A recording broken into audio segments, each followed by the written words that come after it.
Moikka taas, rakkaat ystävät, ja tervetuloa uusimman Keskiympyrän pariin. Tällä kertaa saamme vieraaksemme portugalilaispäävalmentaja Bruno Romaon, miehen, joka siirtyi tälle alkavalle kaudelle IFK Mariehamnin peräsimeen. Mielenkiintoinen herrasmies kyseessä, josta välttämättä me kaikki ei oikein ihan hirvittävästi edes tiedetä. Mikä mies tämä Bruno Romão on, joka on kiertänyt ympäri maailmaa, Saudi-Arabiassa, Egyptissä, Etelä-Koreassa ja nyt Suomessa. Otetaan siis Bruno Romão linjoille ja kysellään, että mitä kuuluu ja millä ajatuksilla, fiiliksille Suomeen ja Mariehamnia. Bruno Romão, welcome to the show. How are you? I'm good. Thank you, Ville. Thank you for the invitation, and it's a pleasure to be here, sharing a bit of some thoughts and to get also to know a bit more of Finnish culture.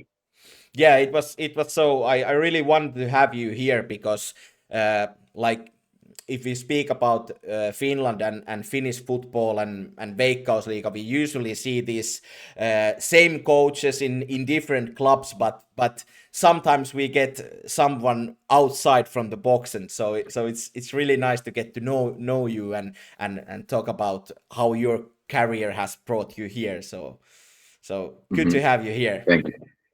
Thank you for that. Let's kick off. Yeah, let's go. Well, first of all, I wanted to ask you. You're now living in beautiful Åland in the island. So, how's it been? You've been there for a few months now, or how is it? 5 months, something like that, maybe. How is life there? I arrived 4 months ago, so I'm on the end of my 4th month. It's been a really abnormal adaptation in a positive way.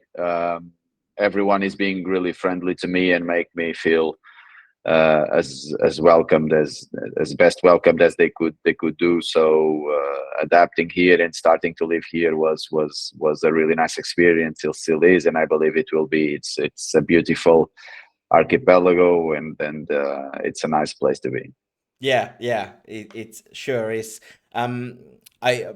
We're gonna talk about IFK in the end, but first, like, I want to know about your background. You're from Portugal, from Lisbon, or Lisboa. How do you say it? So, what kind of background do you have in general, and when did football come along in your life? It goes back. So football came in my life when I was about, well, in true fairness, football came very early in my life because all my family is supporter of football clubs in Portugal. And as you know, we are very passionate about football, so came very early. Playing football has even a funny story in which I pushed my parents to allow me to play football, and they said that, okay, you can go if you have good grades next year. And what I did was try to get the best marks possible, and I managed to get like the best marks of each discipline, and to give them absolute no reasons for me to prohibit my start in football. So that's how it started, pretty much in the local club, which is my heart club. I really support the club where I grew up. It's a small club from Lisbon. Played football for a couple of years there. Went to Benfica when I was under 15. Came back after 1 year. I was not good enough, as we can all see. That's why I'm now coach. And then I played until I was 22 in the 3rd level, and in the 4th, 5th level here in Portugal. I was not good enough, and I was not happy enough at the time. And for me, it's very important also to enjoy what I'm doing. So I just made a natural jump into being a coach. I was in college already, studying sports science. And then from there, starting to coach youth under 13s, it was where I started. Then I jumped into goalkeeping coach, analyst, and under 15 head coach. I stopped 3 very, very important years of my growth as sporting youth coach, goalkeeper coach, assistant coach. And that was very important in my growth, because my colleagues and all the players which I've worked with, they taught me a lot, and I'm very grateful to be there in that period of time. Then when I thought I was going to have a hard time finding a new job, because my contract was ending with Sporting, I got an offer to go to Saudi Arabia, and then from there until here, it was a really nice journey and an interesting one, with good points and difficult moments. From Saudi to Cape Verde, which was a very interesting experience in my life, to coach very good players. In Africa, throughout Africa, was interesting. Then Egypt, the first time, that didn't go as well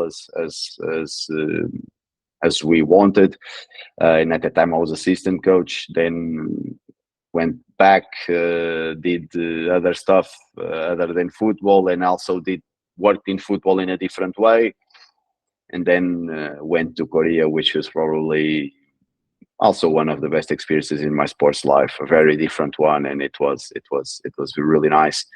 And then came back, and after almost one season, more or less, got the chance to start as head coach in Egypt. Things stopped earlier. People probably can say they didn't went so well. I disagree. I think for the short spell we had, we did a good job in a club that was in transition. They were not patient enough, but I think I'm really thankful that things happened this way, because I wanted to come to this part of the world, and at the end of the day, I ended up in IFK Mariehamnin, and that was nice. Yeah, that's almost the how it went, your career so far. Yeah. Well, like you said, you weren't so good player, so you had to start something or try something different. Was it clear for you when you saw that this playing is not going like in the way you wanted? Was it clear that you want to still stay in football and work with football? Yes, it was. I remember the last 2 years I played, I tried to learn as much as possible about. I was already quite good in the dressing room, because in the youth I was captain for a couple of years. So that for me was already, I had already enough knowledge. But then when I jumped into the third level in Portugal, it was quite good at that time. I tried to learn as much as possible about professional football and what is to be inside the dressing room, and how the players relate, and that was in reality thinking about the future that I was probably going to end soon. Yeah, I can say that. Yeah. Like you said, and you went through your career, different countries, different clubs. You could say you're a bit of a journeyman, like you say in like football manager wise. I don't know if you played the game or not, but has it been a goal? I did. Yeah, has it been a goal for you, like to travel also around the world and see different cultures via football? For me, that's really a really nice way of life, kind of a lifestyle and an option, which is also a privilege, because you are not only doing something that you love, but you are having the privilege of learning with a lot of good people that come in your way, and a lot of different cultures other than mine.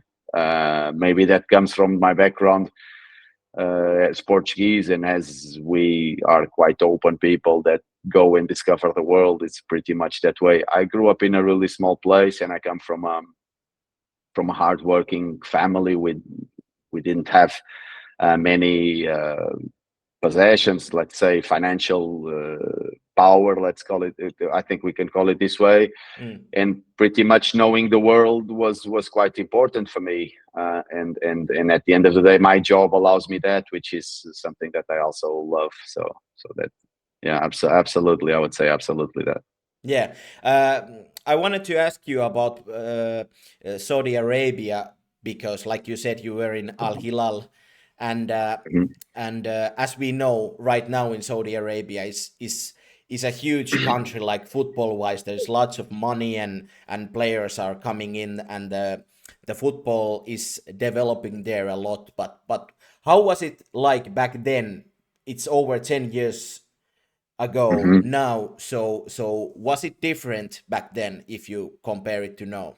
No, the profile of the Saudi player, the player itself, I don't think it changed a lot, because it the society and the way people grow, the way people learn, and the way players are developed. So Saudi Arabia, for everyone to have an idea, is a country from the Gulf that already, like maybe in the last, let's say, 25 years, already hires a lot of foreign coaches for the youth programs. So players are quite used to work with foreign coaches, which in terms of the local player development, I wouldn't say there are big differences. The differences are in the amount of foreign players they can bring into the league.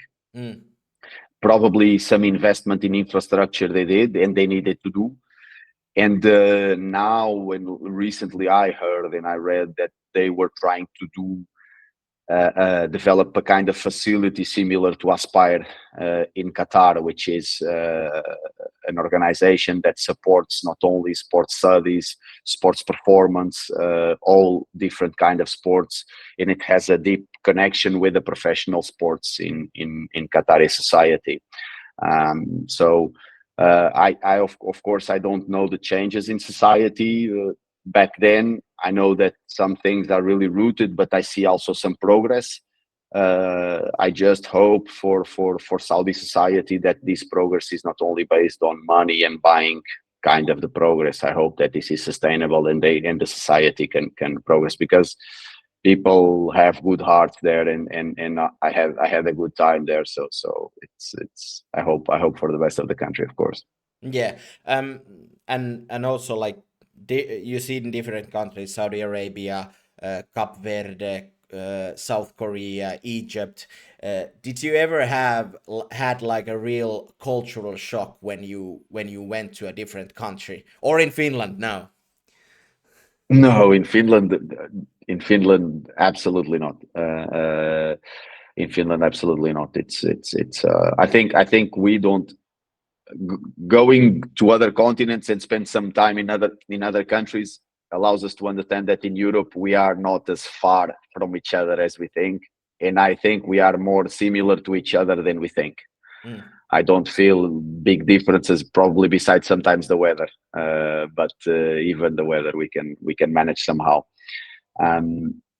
If we call cultural clashes, I don't clash. I think it's a very strong word, in my opinion. I think that there are differences clearly. For example, in the Gulf countries, when you need to arrive and adjust very fast to the needs of religion and the necessity to prioritize religious matters, because it's more important for those societies.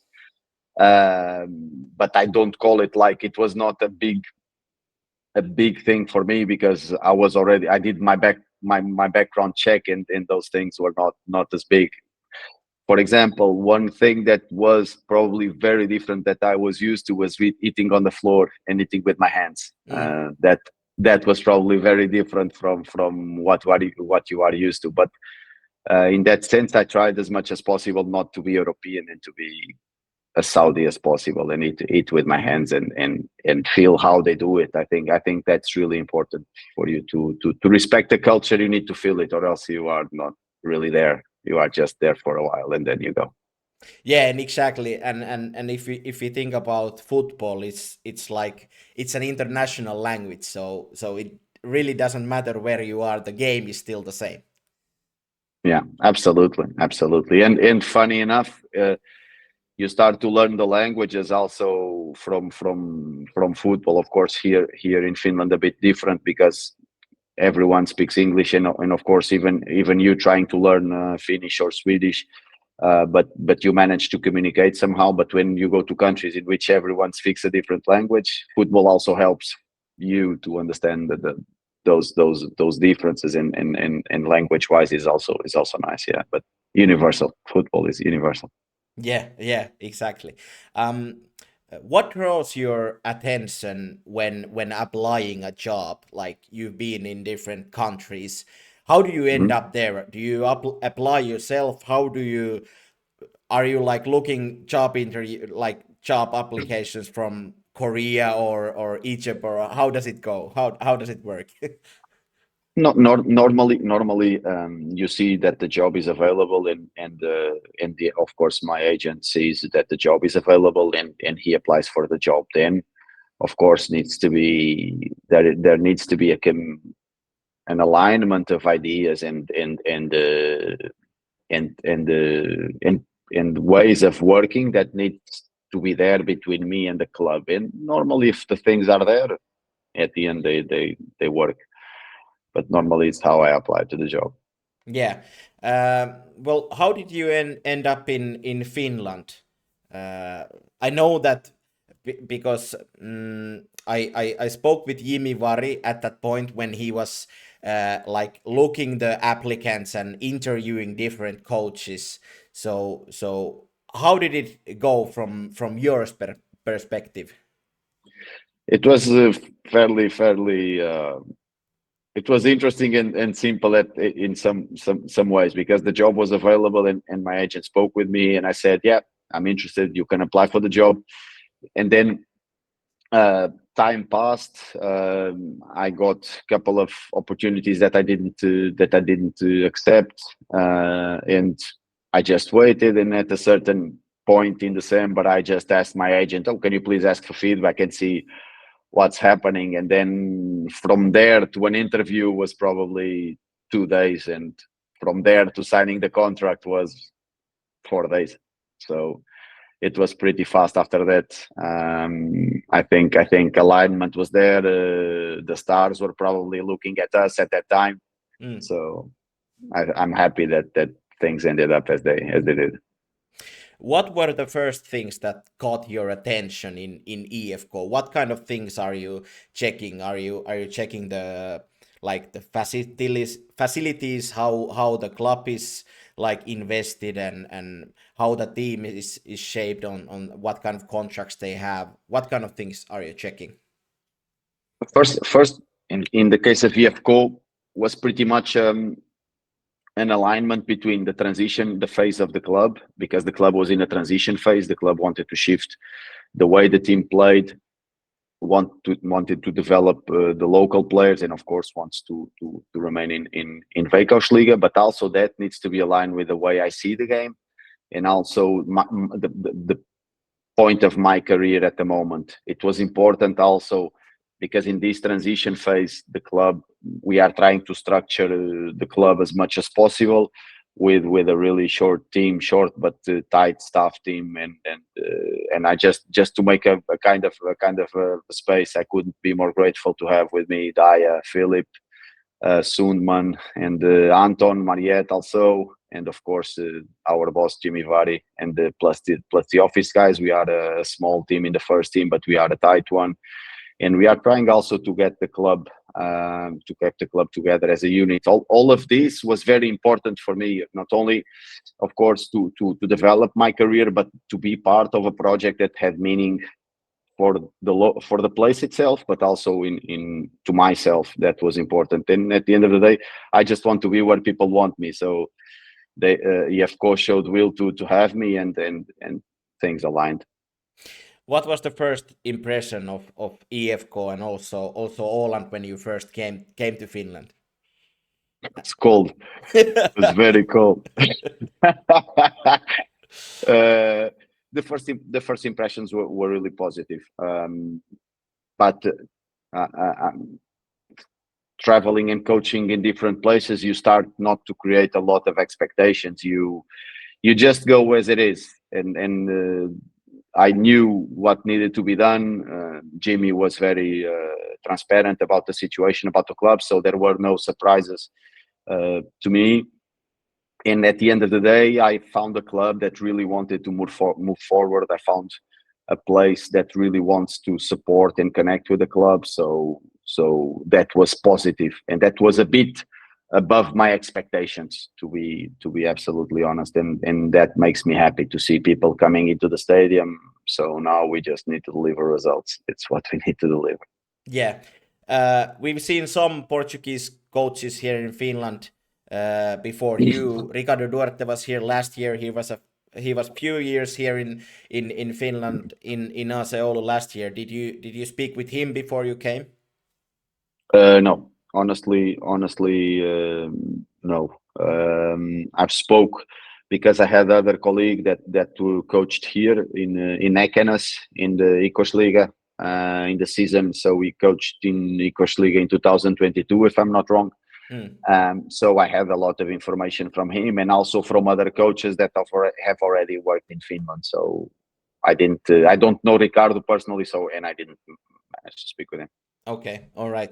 There's a few messages here in chat that I wanted to read to you. Of course, there is some love for you as well. Your positivity is appreciated here in Åland, and Thank you. there is also a good questions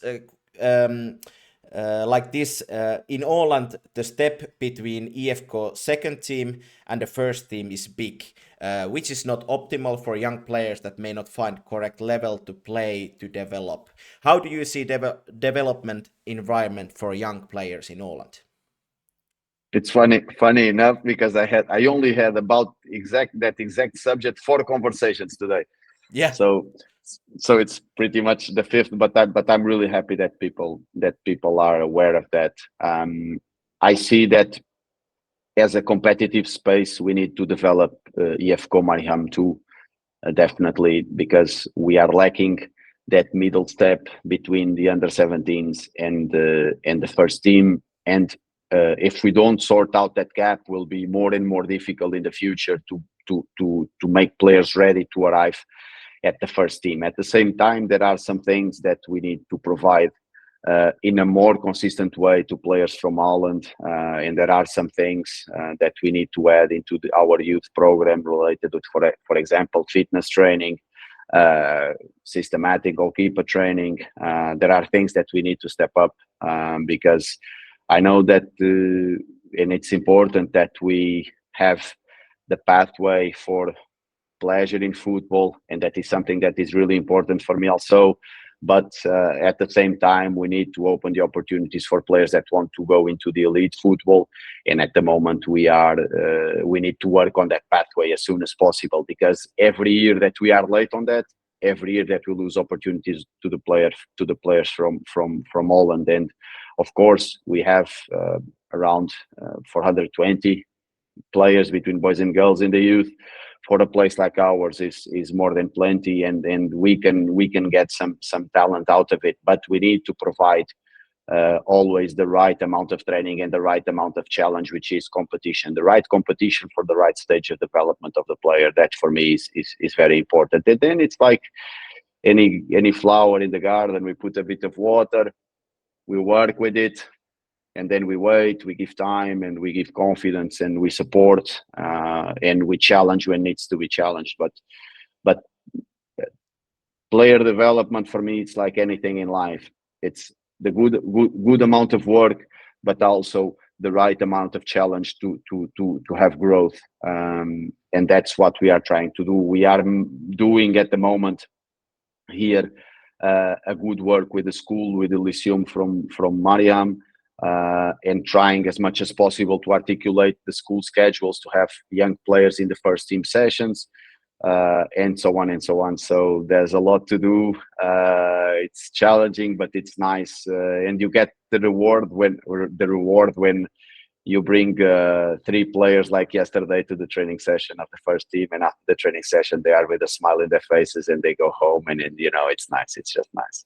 Yeah, exactly. But you feel that the quantity is not the problem. You feel like you have enough players to develop them to the highest level. Yeah, I feel that the quantity is not the problem. The main challenge at the moment is financially wise. of course, to find the options in terms of fitness coaching and sometimes maybe goalkeeping coaching, but that is not the main issue. Is to provide to structure IFK2, in my opinion, as the most important team in the youth system. And as later as we do that, as more opportunities we lose the development of these players. I think this is the first step, because the gap is just too big. So as more young players with some potential to be elite players play for IFK2, the better at the moment. Yeah, well, as we know, you have a lot of connections. You must have a lot of connections all around the world. So could you see that it's possible that we see something like what, for example, SJK now in Seinäjoki in Finland now is doing, that they have a second team, that they bring a lot of like mostly young African players that they develop to their own first team, and then they sell them. So do you think that we could see something similar in IFK? Is that a solution?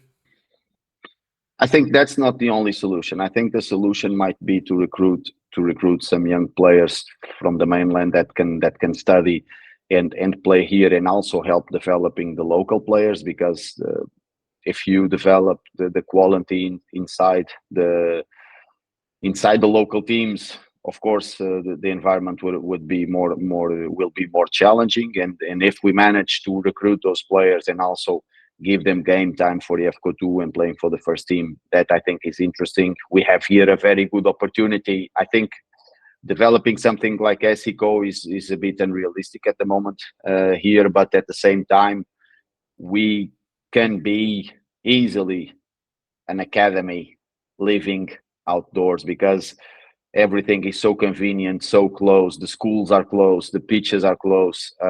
We walk everywhere. It's a very nice place for a youngster to live and study and focus in football. There's not many distractions, and that, I think, it's something that we can explore, because that will definitely also not only bring sustainability from player development and player sales in the future, but at the same time will develop local players. So if we don't go down those routes of developing IFK2 as that competitive space before the first team, and we don't also bring some players that can increase the competitiveness and also increase the quality to help other players to develop, we will struggle a bit more. But I hope, and I think everyone is aware of it, and I think we are giving steps in the right direction. So I'm positive towards the future.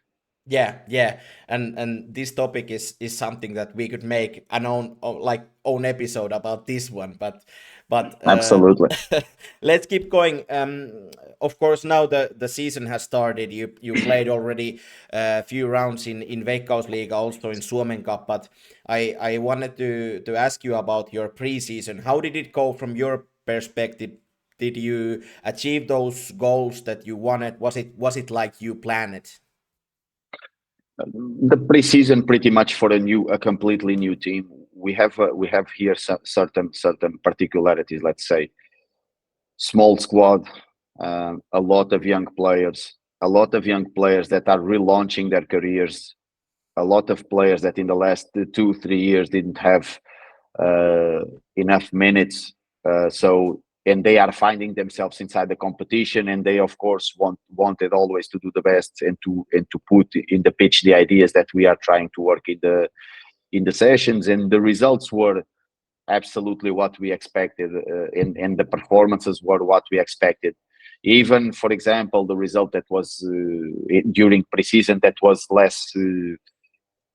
less reflection of the game itself, because from 3 mistakes we lost with TPS 3-0, which was highly unlikely, and I think it's probably something that it wouldn't happen again.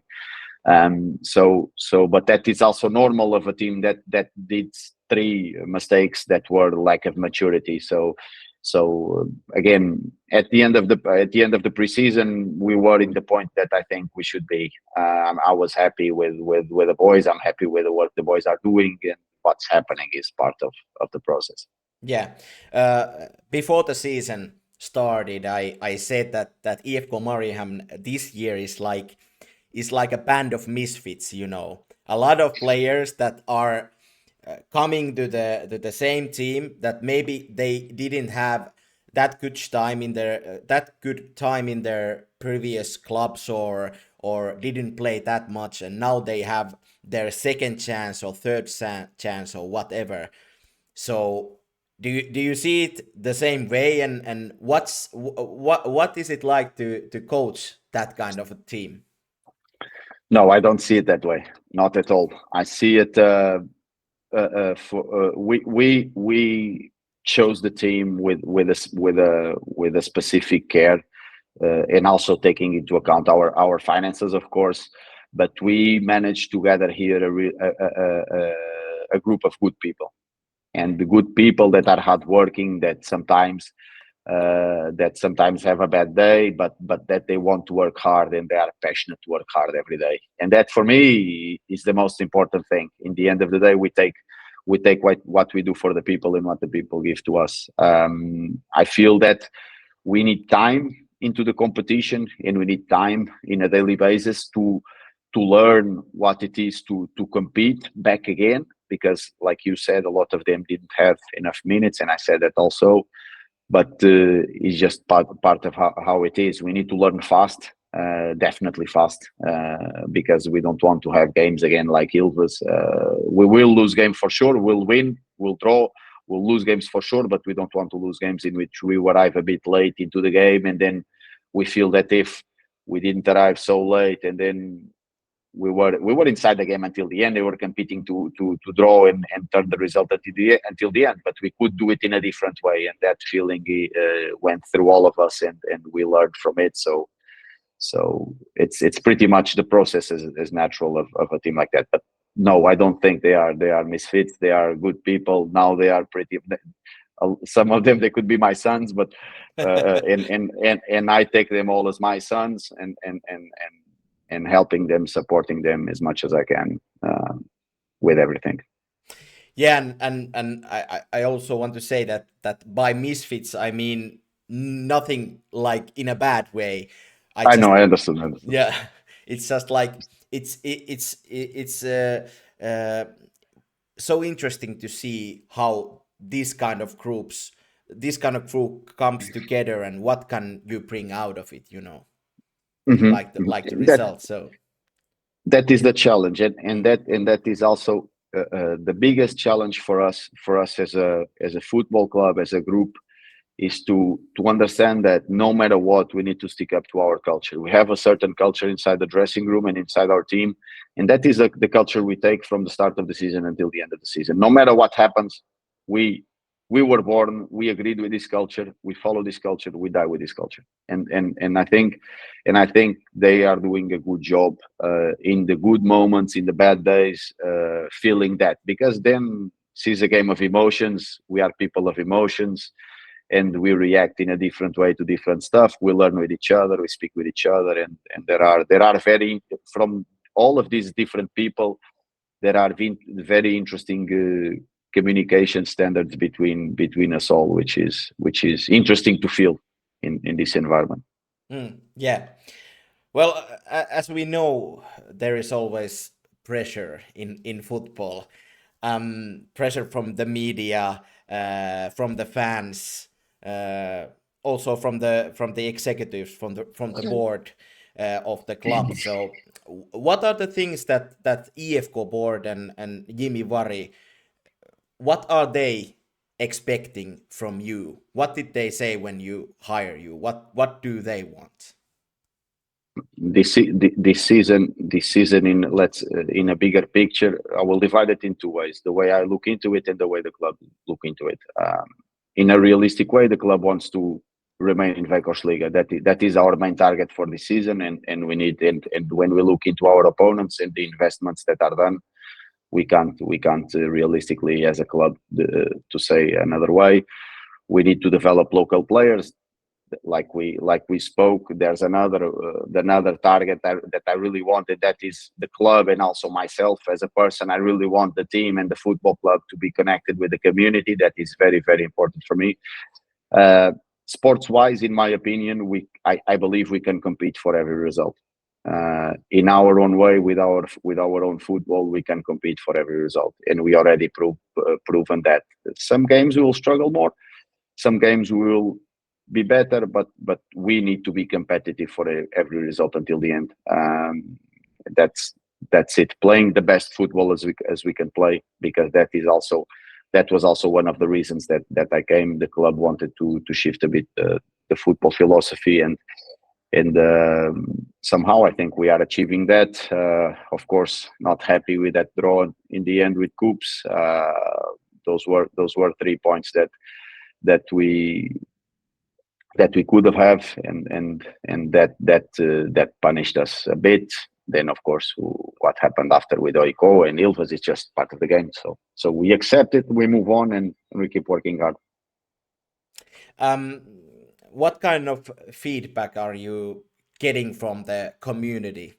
Do you have, like, when you go to the grocery store, are people coming to talk to you, or are they just like polite?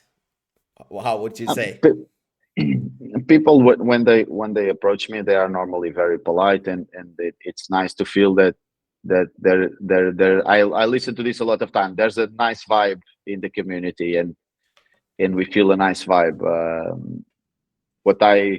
My desire is that competing for every game, we can deliver wins at home and of course away, but that we can deliver to the community the energy that they are trying to give to us. And what everyone can expect from us and these boys is that they will make absolutely everything every game to give back the support that everyone is giving to us. So very positive vibe from the community. Do you have a chance to take some days off, and what do you do when you have a day off, or is football every day in your mind? Well, must be every day in your mind, but are you working every day? Football is every day in my mind. That's pretty normal, I think, with every coach. Yeah. In the days off, I take the chance to be around Mariehamnin and to know nature around the place, around town, as much as possible. And when, of course, I have my wife visiting here, we try as much as possible to travel around the island and to feel what we have in the archipelago. I didn't have the chance so far to visit the mainland, other than working wise. So I hope that soon enough I have some time to spend also in the mainland. Yeah, about traveling. What do you feel about those ferry trips to the mainland? You have now had a few already. Are you getting used to those, and how do you see them, like, in a way to prepare for a match? We need, of course, to take into account the trips, preparing for the match and preparing the recoveries.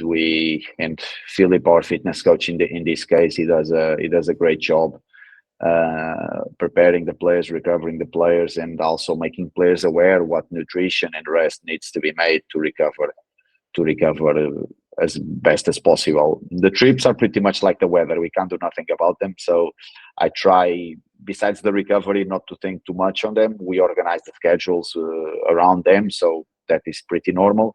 They make recovery a bit more challenging, but I've coached in the Cape Verde national team when the national team didn't travel with charter flights.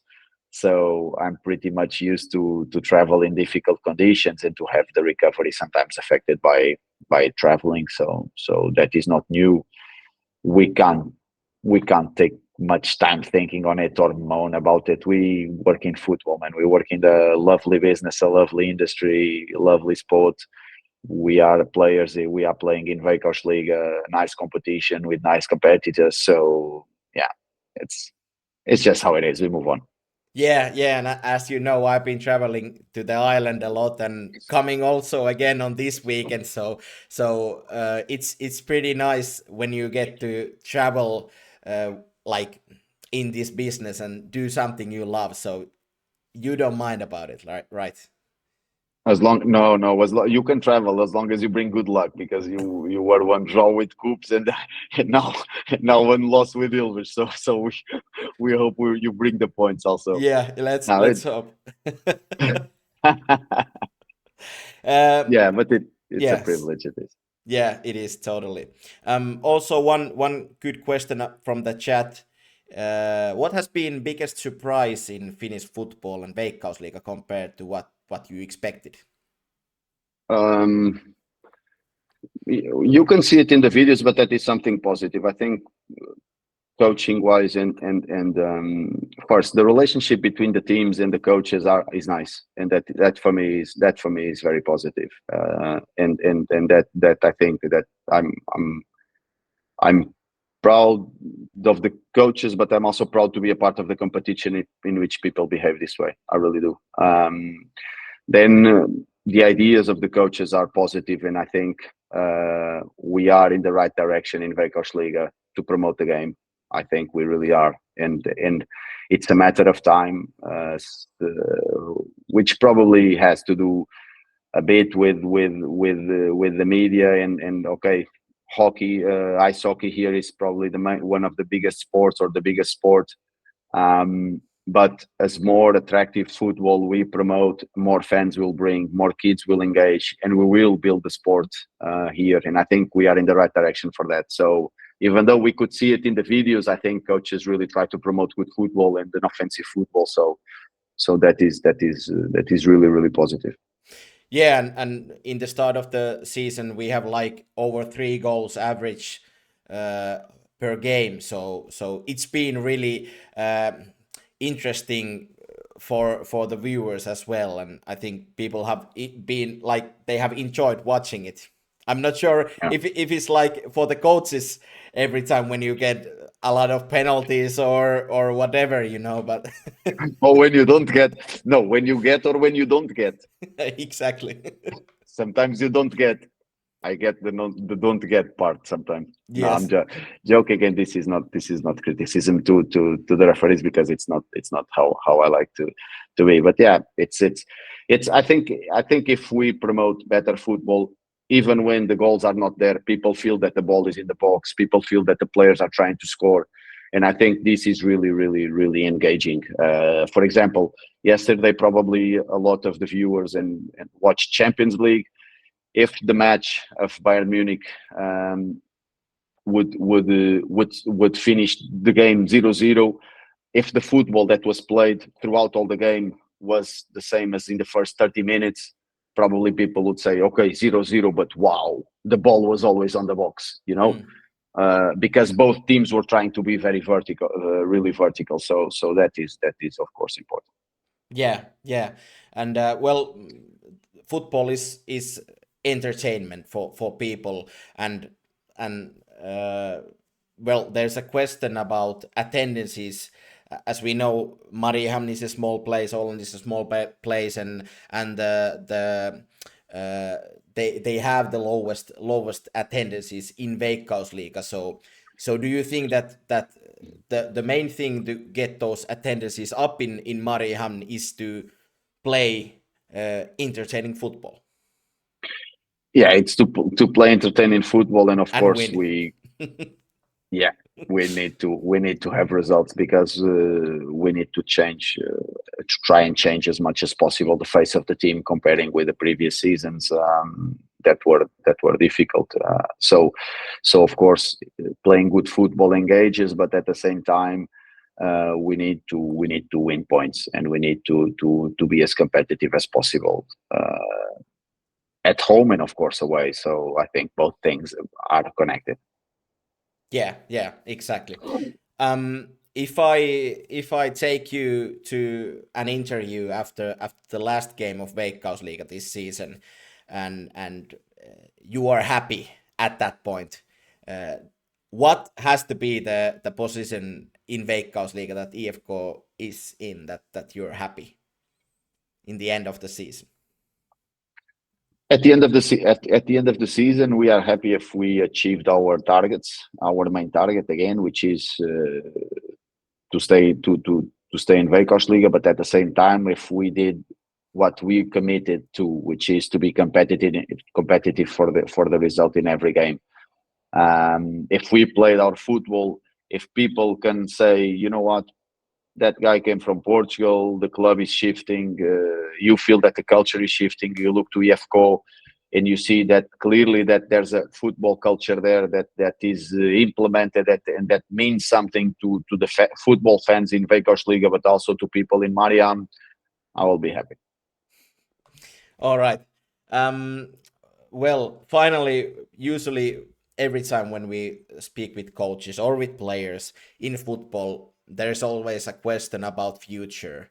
And of course, I know now that you've been in IFK a short period of time and you're committed to IFK. But what are those things that you dream in football? Where do you want to be in future? I will speak first about the way I see life, because I'm a type of person that throughout my career I did a lot of plans, and then I got to a point in which maybe it's better to keep working hard and not to plan so much. And at the end of the day, with my age, I am in the stage that I want to be now. Of course, I want to be the best version of myself every day, and that is the way I look into it. If we look into it from a dream perspective of a young boy that loves football, of course, I would love to coach in the Champions League, and that